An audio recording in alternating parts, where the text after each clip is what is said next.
Semangat pagi semuanya, bertemu lagi dengan Ibu Jun Ekstin. Hari ini kita akan belajar tentang besaran dan pengukuran. Tujuan belajar hari ini yaitu agar kamu mampu mengidentifikasi perbedaan antara besaran pokok dan besaran turunan, serta menyebutkan 7 besaran beserta satuannya setelah proses pembelajaran besaran dan satuan. Check it out, kita mulai. Nah, di sini kamu akan belajar juga di dalamnya besaran dan satuan, di mana di dalamnya ada pengertiannya. Besaran pokok itu ada 7, nanti di dalamnya ada 9, yaitu di mana diantaranya panjang, masa, waktu, suhu, kuat arus, listrik, intensitas cahaya, banyaknya zat. Lalu ada besaran turunan beserta satuannya seperti laju, luas, volume. Ini didapat dari hasil antara dua besaran pokok. Oke, lanjut ke dalam pengukuran. Pengukuran itu ada satuan pengukuran, baku dan tidak baku, dan juga ada alat ukurnya. Nanti kamu akan belajar tentang konversinya. Yang terakhir kita akan belajar tentang keselamatan kerja dalam pengukuran. Apa sih besaran itu? Ayo, apa kamu masih ingat waktu belajar SD? Kamu tentu sudah pernah belajar tentang besaran. Nah, ini yang pertama, kamu melihat ada seorang ibu yang sedang menjual buah. Apa sangkut pautnya ya seorang ibu menjual buah? Ada lagi seorang pelari yang sedang berlomba di jalurnya. Dan ada anak kecil yang sedang memegang kepalanya. Oh my god, aku panas. Dan dia diukur dengan termometer. Lalu ada jengkal tangan dan merentangan tangan yang bisa disebut juga dengan depa. Oke, ini merupakan salah satu dari contoh pengukuran. Ada yang baku dan ada yang tidak baku. Mengapa ibu sebutkan ada yang baku maupun tidak baku? Nah, itu dia, kita akan masuk ke salah satunya adalah satuan tidak baku. Seperti anak kecil itu, kamu melihat dia memegang kepalanya. Dia mengukur suhu panas tubuhnya. Oh iya, saya panas. Dengan cara dia meletakkan tangannya, ia merasakan secara tidak normal suhu tubuhnya meningkat. Lalu jengkal tangan. Kita biasanya mengukur menggunakan jengkal tangan kita. Biasanya kita kalau di kelas mengukur papan tulis, meja, atau yang ada di sekitar kita yang bisa kita ukur dengan jengkal tangan. Tapi yang kamu ketahui mengapa jengkal tangan merupakan satuan tidak baku? Karena setiap kita memiliki jengkal tangan yang berbeda. Misalkan ibu tinggi. Kalau ibu tinggi, pasti jengkal tangan ibu akan lebih panjang daripada anak ibu yang paling kecil, yang masih bayi. Oke? Begitu juga sama halnya dengan merentangkan tangan. Jadi itu merupakan satuan tidak baku. Lanjut, ini adalah besaran pokok, di mana kamu harus tahu dulu ini besaran pokok. Apakah itu besaran pokok?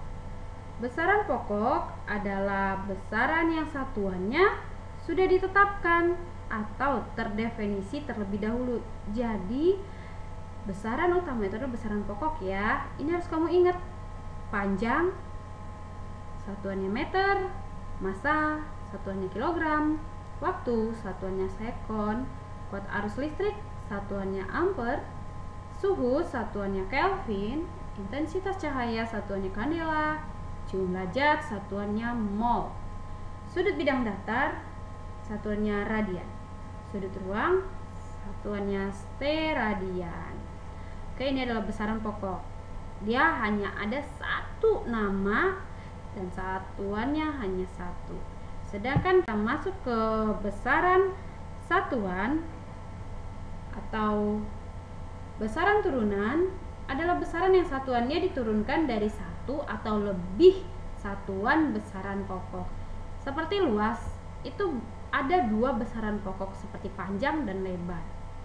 Dan juga satuan sistemnya yaitu meter pangkat 2 atau meter kuadrat.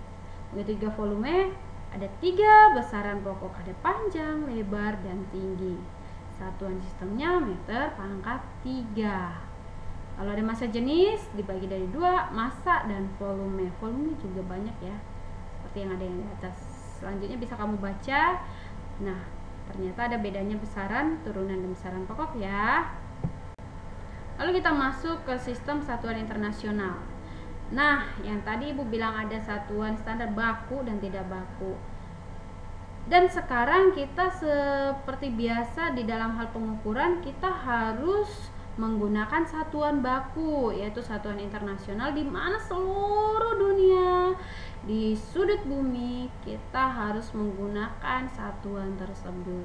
Kenapa? Karena sifatnya tetap, walaupun segala bahasa berbeda, mudah ditiru, bersifat universal, umum.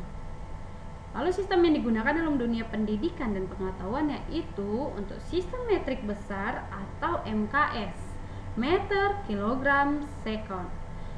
Itu adalah disebut sistem internasional. Sedangkan sistem metrik kecil yaitu CGS, centimeter, gram, sekon.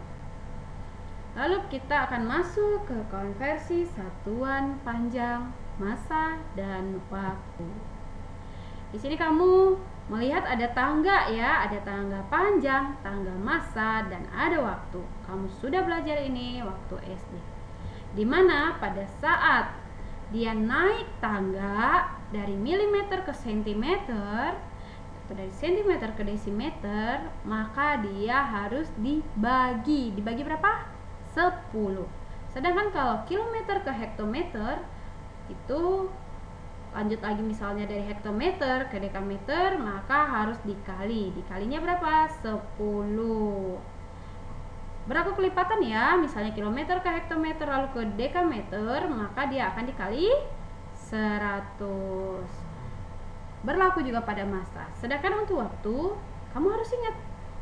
Dan tentu Ibu harapkan kamu sudah paham. Karena ketika kamu SD, kamu sudah mempelajarinya, di mana 1 jam sama dengan 60 menit. Sedangkan 1 menit sama dengan 60 detik dan 1 hari sama dengan 24 jam.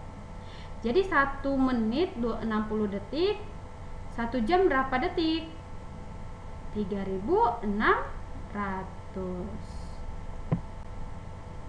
Kita masuk ke alat ukur besaran panjang. Di sini ada 3 penggaris, jangka sorong, mikrometer skrup. Ingat ya anak-anak, tingkat ketelitiannya berbeda. Seperti mistar atau penggaris itu 1 mm atau 1 cm. Kita ambil di sini satuannya milimeter. Sedangkan jangka sorong turun di bawahnya lagi, yaitu 0,1 mm. Jadi tingkatnya itu lebih kecil lagi ya. Apalagi kalau mikrometer skrup, dia 0,01 mm. Jadi jangka sorong itu biasanya untuk mengukur diameter, mikrometer skrup itu untuk mengukur diameter yang paling kecil lagi. Oke, ini dia mistar. Misalnya kamu ada mengukur benda, di sini Ibu sudah memperlihatkan mengapa yang ini salah, lalu yang di tengahnya benar, di sampingnya jadi salah, karena kita melihat titik garis yang tepat. Jadi ini panjangnya berapa? 21 cm. 1, 2, 3, 4, 5, 6, 7. Sehingga dia adalah 21,7 cm. Oke, sudah paham anak-anak? Yang kedua adalah jangka sorong. Yang tadi Ibu bilang ya, untuk mengukur ketebalan logam, diameter. Di sini ada rahang luar, rahang dalam, rahang sorong, nonius, skala utama, tangkai besi. Tangkai besi ini ya untuk mengukur diameter. Nah, cara penggunanya bagaimana? Pertama, tentukan terlebih dahulu skala utama. Lalu pada gambar ini terlihat skala 0 nonius terletak di antara skala 2,4 cm dan 2,5 cm pada skala tetap. Jadi skala tetapnya bernilai 2,4 cm. Langkah keduanya menentukan skala nonius. Skala nonius yang berhimpit dengan skala tetap adalah angka 7. Jadi skala nonius bernilai 7 kali 0,01 cm. Langkah ketiga, jumlahkan skala tetap dan skala non-use. Hasil pengukurannya adalah 2,4 cm tambah 0,07 cm, sehingga hasilnya adalah 2,47 cm. Jadi hasil pengukuran diameter baut sebesar 2,47 cm. Oke, udah paham? Nanti akan ibu kasih contoh lain. Ini adalah micrometer screw untuk mengukur diameter suatu benda dengan ketebalan benda yang berbentuk pelat atau lembaran. Hampir sama seperti micrometer screw. Ini lebih kecil lagi ya anak-anak. Sehingga pertama sama seperti micrometer screw, kamu harus menentukan dulu skala utama. Skala utama di sini yang kita ukur dari benang yaitu diameter kawat ya. 13,5 mm. Lalu kita perhatikan skala putarnya. Skala putar yang kecil yang 0,17 itu garis sejajar. Dia harus sejajar ya dengan skala utamanya. Oke, dia harus sama gitu dari skala utama ke skala putar. Sehingga didapatlah hasilnya 0,17 mm. Karena itu 17, maka kita harus kali 0,01 mm. Lalu kita tambahkan yang terakhir skala utamanya dengan skala putar sehingga didapatlah hasilnya 13,67 mm. Alat ukur besaran massa. Di sini ada timbangan lengan, lalu ada timbangan 3 lengan, ada neraca analisis 2 lengan, ada timbangan digital dan ada timbangan biasa. Ini biasanya untuk mengukur berat. Oke. Lanjut, kita akan masuk ke alat ukur waktu. Siapa di sini yang punya jam? Itu adalah alat ukur waktu kita. Ada stopwatch. Lalu ada jam pasir ya. Lalu ada stopwatch juga. Oke. Nah, yang terakhir kamu harus tahu keselamatan kerja di laboratorium, di mana salah satu usaha untuk mencegah terjadinya kecelakaan di laboratorium adalah dengan memperhatikan dan melaksanakan tata tertib di laboratorium. Ingat anak-anak, bukan hanya di rumah saja ada tata tertib, baik di sekolah, baik dimanapun kamu melangkah, itu selalu ada tata tertib. Supaya apa? Menjadikan kita menjadi anak yang disiplin dan kita mengerti aturan. Karena segala sesuatunya memiliki tata tertib, aturan yang berlaku. Nah, penyebab kecelakaan di lab itu bisa terjadi jika kamu tidak mematuhi tata tertib laboratorium, tidak bersikap baik dalam melaksanakan kegiatan laboratorium, kurang pemahaman dan pengetahuan tentang alat, bahan, serta cara penggunaannya, kurangnya penjelasan dari guru atau tenaga laboratorium, tidak menggunakan alat pelindung, kurang berhati-hati. Jadi, mengapa pada saat di sekolah kita jarang ke laboratorium? Yaitu salah satunya kamu tidak tertib. Lalu, kamu belum ada pengetahuan tentang nama-nama alat, nama-nama bahan, dan juga cara penggunaannya. Jadi pada saat kita belajar, ayo kamu harus memperhatikan dan kamu harus paham, sehingga pada suatu saat nanti kita ke laboratorium kamu tidak bingung. Lalu kita harus menggunakan alat pelindung. Oke, sampai di sini dulu penjelasan untuk bab hari ini tentang besaran dan pengukuran. Jikalau ada pertanyaan, silahkan kamu komentar atau kamu kirim ke Google Classroom kita hari ini. Oke? See you next time. Sampai bertemu minggu depan pada pelajaran IPA. Dan thank you for attention. Mohon maaf di dalam kekurangan ibu dalam menyampaikan. See you.